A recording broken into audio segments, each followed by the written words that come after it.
Alright everybody, so I am going to be doing some acorn flour here. Show you guys. There's acorns. I collected these 2 days ago. They've just been sitting waiting for me to do something with them, and I need to process them so that I can start the process of making acorn flour, obviously. Okay, so I'm going to sit you guys up right next to me where you can see what I'm doing. What you do is you cut it down the side. This is not the way I want to do it, obviously, but it's the way it's gonna get done, because this is what I did last season, and it was a lot of work, I'm not gonna lie. But the acorns were much smaller. These are either blue or black acorns. I think that they're black acorns because blue are more rare. I'm gonna have to look it up still. I still have not researched that part to see what kind these are. And you see that? How pretty and clean it is. Okay. Throw it in a bucket of water. You look down here. Got my bucket of water down here with my acorns in it and one skin. I'm soaking the tannin out. Okay, so tannin is an enzyme. I might be wrong about that. I don't know for sure if it's an enzyme, but is an enzyme that you would more commonly find, well, obviously in acorns and also in wine, I guess I found out when I was doing this last year. Anyways, so it's poisonous to humans in large amounts, but not in small amounts. And so you can typically taste tannin in something, whether it be this acorn or wine. It's like a bitter taste. So we just need to soak it for a couple of days, possibly. Possibly less, possibly more. It just depends on how much tannin is inside these acorns. Okay, so I mean, they could have not a lot. They could take a day or two to soak, or they can take a couple of days. And the thing is, I learned last time that if you're going to soak them, do not keep them in their shell.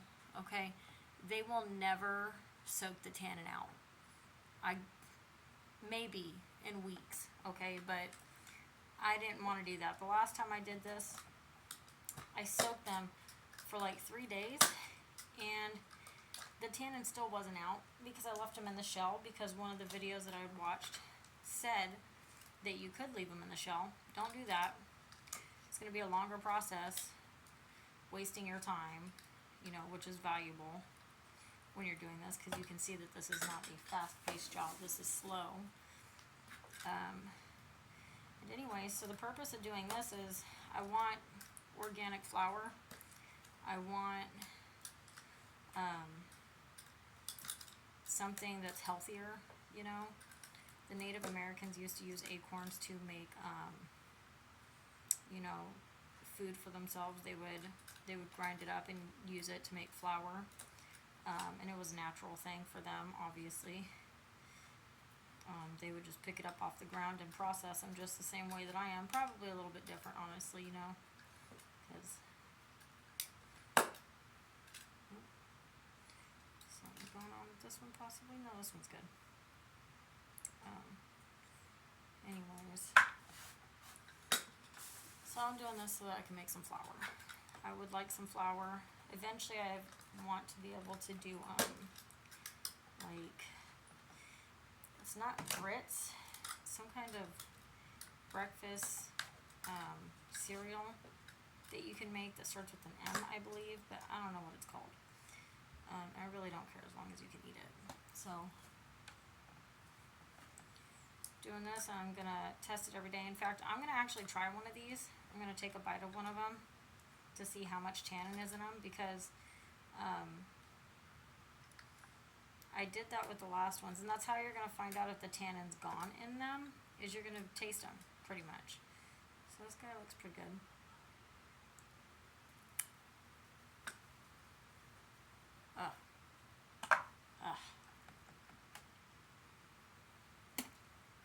Very very tanniny. Nasty. I didn't expect it to be that pungent due to the fact that you can't really smell the tannin in it like you could the other acorns, because the last ones I did were from a regular oak tree, so they were much smaller, and I'll have to show you guys that in comparison. But they were smaller oak acorns. The normal ones, obviously these ones are like ginormous compared to that. They're like I'd say they're twice the size, honestly, because some of them are real big and some of them are like medium size.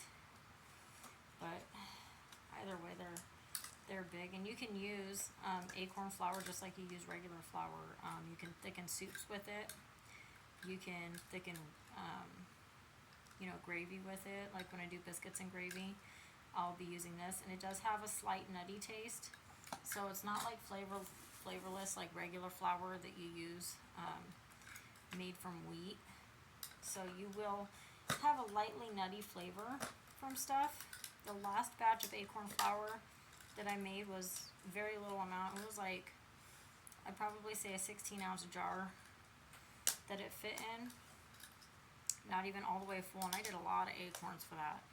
It was kind of sad how many acorns I did and how little it gave me, which is why I want to get better at this, and then eventually have a machine that breaks these open so that I don't have to do all of this, because it'll cut it right in half, and the shell will be easier just to peel off. It'll be one less job for me.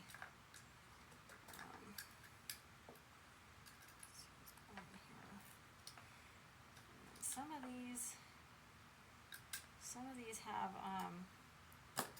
where they get bugs in them. You definitely don't. I'll have to do a video on that where you're picking your acorns based on ones that don't have holes in them, obviously, because you don't want to get ones with bugs, because then you have bug gunk that you have to cut out, or even just not use it, because some of them are so bad that they're either molded or they have a lot of bug poop in them, so you just throw them out. And I've really only found, I think, 4 of them out of an entire grocery bag that I picked up. That one I actually missed the bug hole in, but sometimes you can't see the bug hole because they go through the bottom. And on the other 3, they went through the bottom where you couldn't see it. And so I will still utilize those in my flour. I'll just cut out all the stuff that I don't want in there.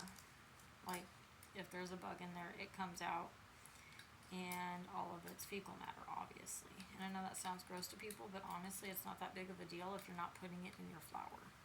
Okay, we're not soaking it. We're not putting it in the flour. We're not eating poop. We're definitely not eating bug poop. So, let me think of what else talk about. You guys can't really see from right there what I'm doing. I'll have to get a tripod. I think that's what I should buy online, as a tripod, so that you guys can see from an angle where it feels like you're sitting next to me, you know.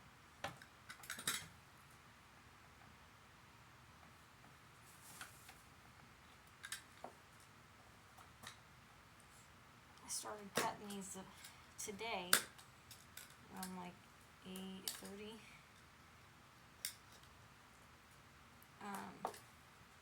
I'm almost done with the bag. I've done it in increments. I didn't start and then consistently go. I've done it 3 times now.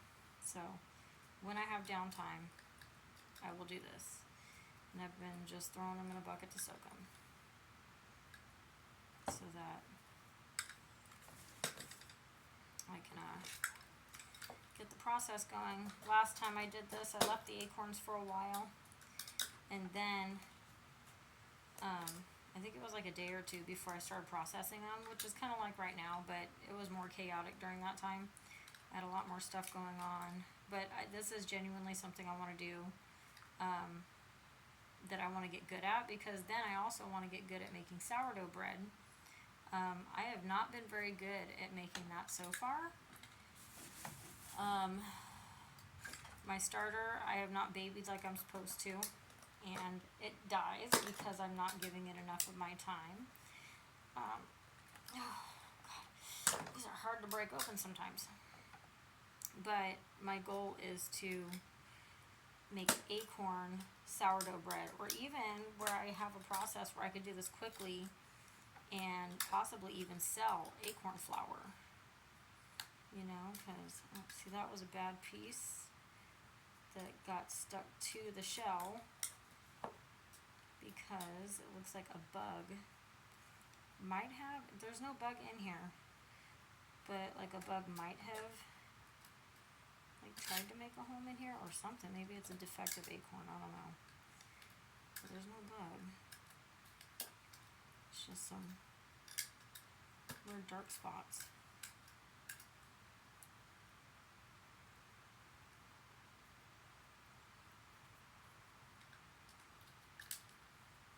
And this is like stripping copper wire. I used to do that when I was a teenager, like go collect all the copper wire off my dad's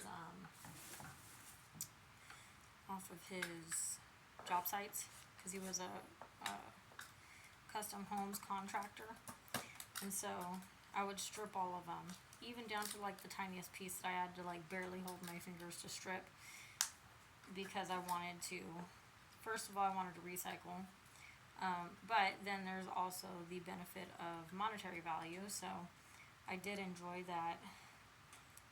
With all that hard work, as hard as it was stripping copper, I got money for it, so I was totally money motivated. This is good. I need to add some more water to my bucket as well. Okay. Alright guys, well, when I am done here, I will show you guys the end result of all of these in the bucket soaking, and then in a couple of days, when it's done soaking, we can go through the process of drying the acorns so that they can then be ground into flour. The last time I dried acorns, I used the oven and I burned them a little bit, so I won't be doing that again. I think I'm going to sun dry them this time. My only worry is the birds and the squirrels. Less the birds, more the squirrels, but both. And so I might sun dry them on the patio and see if, because then that way they won't really burn. At least I don't think they will. Like, they're just going to dry naturally in the sun. I can't imagine the sun is going to burn the crap out of them. So we'll see how that goes. And my oven also doesn't work. Like, I can't use it, so. I mean, I can use the other one, but I can't use the one in my house. So there's like no point in me even bothering to try and do that. If I get lazy and don't want to sun dry them, though, I could probably even dry them at my dad's house. Maybe. Alright, and now these. This is how many I've done. Those are all the shells. Go dump them. And I'll see you guys in a couple of days, possibly, for acorn.